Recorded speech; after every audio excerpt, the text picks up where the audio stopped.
This is the story of a man named Stanley. Stanley worked for a company in a big building where he was employee number 427.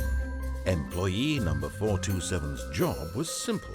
He sat at his desk in room 427 and he pushed buttons on a keyboard. Orders came to him through a monitor on his desk, telling him what buttons to push, how long to push them, and in what order. This is what employee 427 did every day of every month of every year. And although others might have considered it soul-winding, Stanley relished every moment that the orders came in, as though he had been made exactly for this job. And Stanley was happy. And then one day, something very peculiar happened. Something that would forever change Stanley. Something he would never quite forget. He had been at his desk for nearly an hour when he realized that not one single order had arrived on the monitor for him to follow. No one had showed up to give him instructions, call a meeting, or even say hi. Never in all his years at the company had this happened, this complete isolation. Something was very clearly wrong. Shocked, frozen solid, Stanley found himself unable to move for the longest time. But as he came to his wits and regained his senses, he got up from his desk and stepped out of his office.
Please, Stanley, think about what you're doing. No! Oh, thank God. You lived. You had me worried there for a moment. Now, can we please get back to the other room?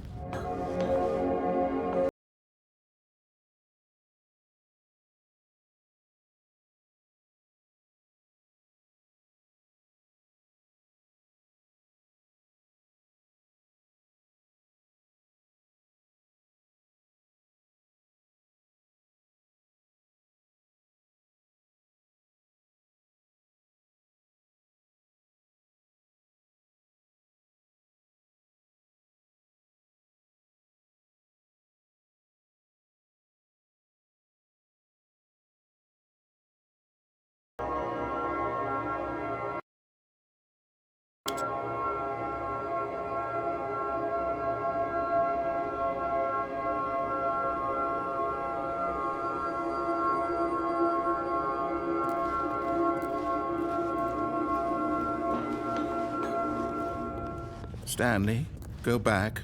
There's nothing good that can come from this.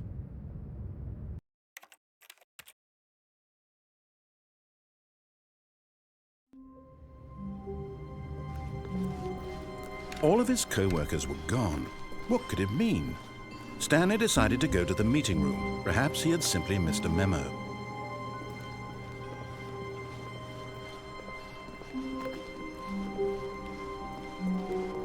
When Stanley came to a set of 2 open doors, he entered the door on his left.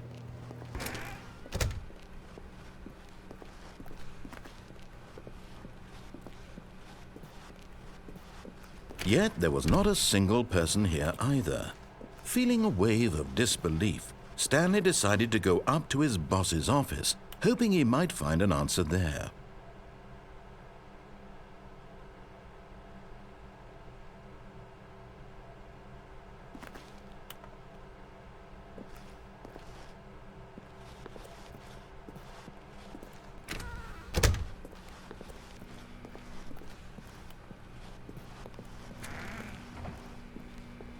Stanley stepped into the broom closet, but there was nothing here, so he turned around and got back on track.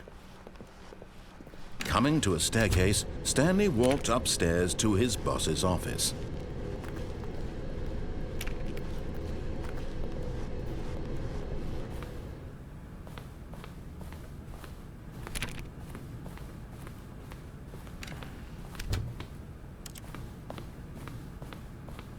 Stepping into his manager's office, Stanley was once again stunned to discover not an indication of any human life. Shocked, unraveled, Stanley wondered in disbelief who orchestrated this. What dark secret was being held from him? What he could not have known was that the keypad behind the boss's desk guarded the terrible truth that his boss had been keeping from him. And so the boss had assigned it an extra secret PIN number, 2845. But of course, Stanley couldn't possibly have known this.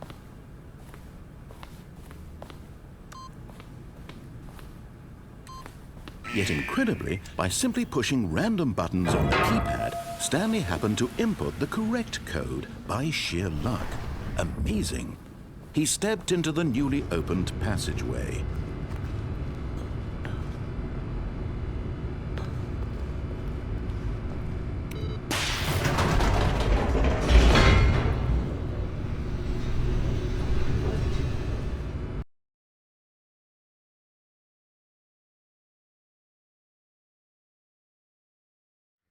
Descending deeper into the building, Stanley realized he felt a bit peculiar. It was a stirring of emotion in his chest, as though he felt more free to think for himself, to question the nature of his job. Why did he feel this now, when for years it had never occurred to him? This question would not go unanswered for long.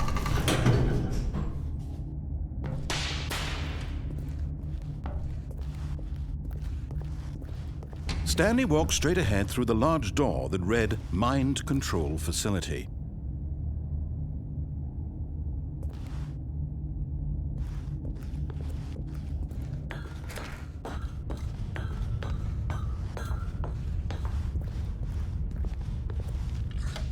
The lights rose on an enormous room packed with television screens.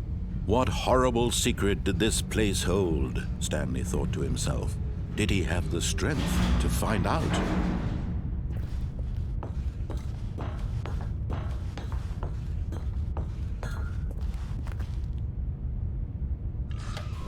Now the monitors jumped to life, their true nature revealed.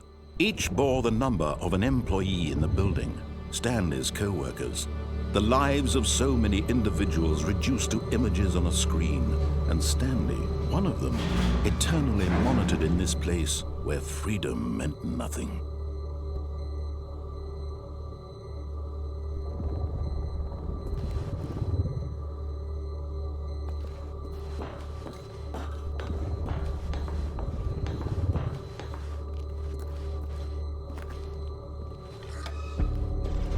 This mind control facility, it was too horrible to believe. It couldn't be true. Had Stanley really been under someone's control all this time? Was this the only reason he was happy with his boring job? That his emotions had been manipulated to accept it blindly? No, he refused to believe it. He couldn't accept it. His own life in someone else's control? Never! It was unthinkable, wasn't it?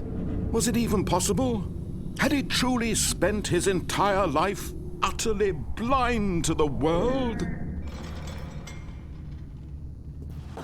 But here was the proof, the heart of the operation. Controls labeled with emotions, happy or sad or content.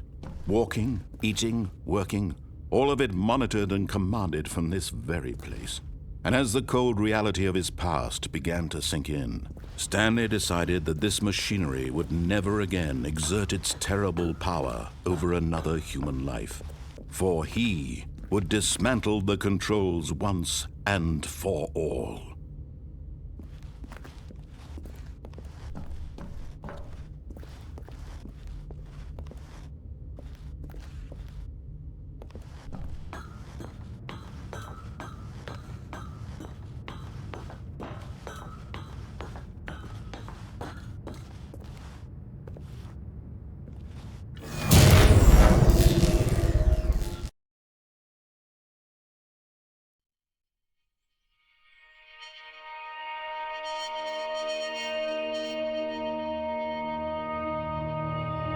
Blackness, and a rising chill of uncertainty.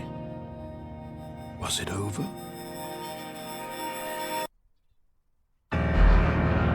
Yes! He had won! He had defeated the machine, unshackled himself from someone else's command. Freedom was mere moments away. And yet, even as the immense door slowly opened, Stanley reflected on how many puzzles still lay unsolved. Where had his co-workers gone? How had he been freed from the machine's grasp? What other mysteries did this strange building hold?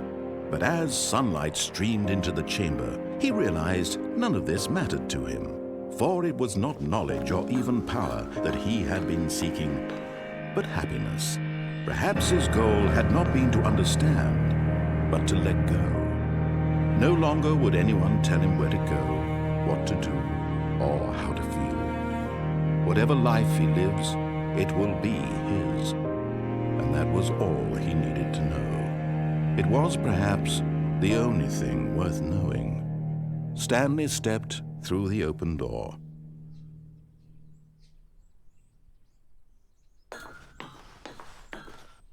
Stanley felt the cool breeze upon his skin. The feeling of liberation, the immense possibility of the new path before him. This was exactly the way, right now, that things were meant to happen. And Stanley was happy.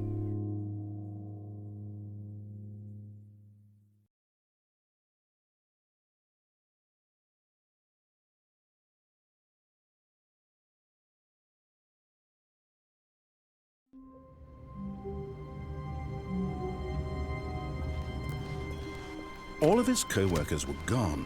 What could it mean? Stanley decided to go to the meeting room. Perhaps he had simply missed a memo.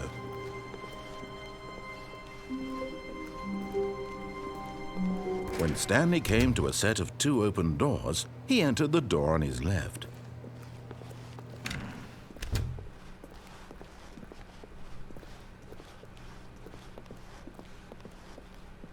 Yet there was not a single person here either.